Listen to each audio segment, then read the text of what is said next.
Donald Trump का एक और झूठ बेनकाब हुआ है। भारत में चुनाव के लिए अमेरिका से नहीं मिला कोई फंड। ट्रंप ने भारत को 182 करोड़ रुपए मिलने का दावा किया था और अमेरिकी दूतावास ने ट्रंप के दावे को गलत बताया है। अमेरिकी राष्ट्रपति डोनाल्ड ट्रंप ने फरवरी में यह दावा किया था कि अमेरिकी एजेंसी USAID ने भारत में वोटिंग बढ़ाने के लिए 182 करोड़ रुपए दिए, लेकिन अब यह दावा झूठा निकला है। ट्रंप के बयान के बाद विदेश मंत्रालय ने दिल्ली में अमेरिकी दूतावास से पिछले 10 साल का ब्यौरा मांगा था। अमेरिकी दूतावास ने यह साफ कहा कि उन्हें ऐसा कोई फंड ना तो मिला और ना ही उन्होंने किसी को दिया, यानी ट्रंप ने झूठ बोला था।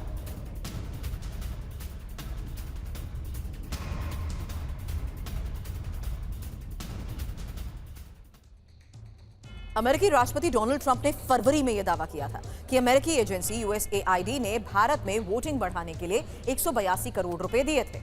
उसी दौरान ट्रंप ने मोल्दोवा और बांग्लादेश को भी राजनीतिक प्रक्रिया बेहतर करने के लिए फंड मिलने का दावा किया था। ट्रंप ने अगले कुछ दिनों तक फंडिंग के दावे को कई बार दोहराया भी, लेकिन ट्रंप के ज्यादातर दावों की तरह भारत को वोटर टर्नआउट बढ़ाने के लिए USAID के जरिए फंड देने वाला दावा भी झूठा निकला। ट्रंप के झूठ को अमेरिकी दूतावास ने ही बेनकाब कर दिया और भारतीय विदेश मंत्रालय को दी गई जानकारी में अमेरिकी दूतावास ने यह साफ कहा कि भारत में वोटर टर्नआउट बढ़ाने के लिए कोई फंड जारी नहीं किया गया। अब इंफॉर्मेशन वॉल का भी रुख करेंगे, क्योंकि विदेश मंत्रालय को दी गई जानकारी में अमेरिकी दूतावास ने यह भी बताया कि 2014 से 2024 के बीच USAID के जरिए भारत में 397 करोड़ रुपए आए। अब बड़ी बात यह है कि ये पैसे किसे मिले और कहां खर्च हुए, यही इंफॉर्मेशन अब आपके सामने है, क्योंकि 2021 से 2024 तक को देखते हुए ये इंफॉर्मेशन बहुत ज्यादा इंपॉर्टेंट है। भारत में पैसे किसे मिला? तिब्बत फंड, तिब्बती धर्मगुरु दलाई लामा और अन्य कार्यक्रमों के लिए ये फंड मिला।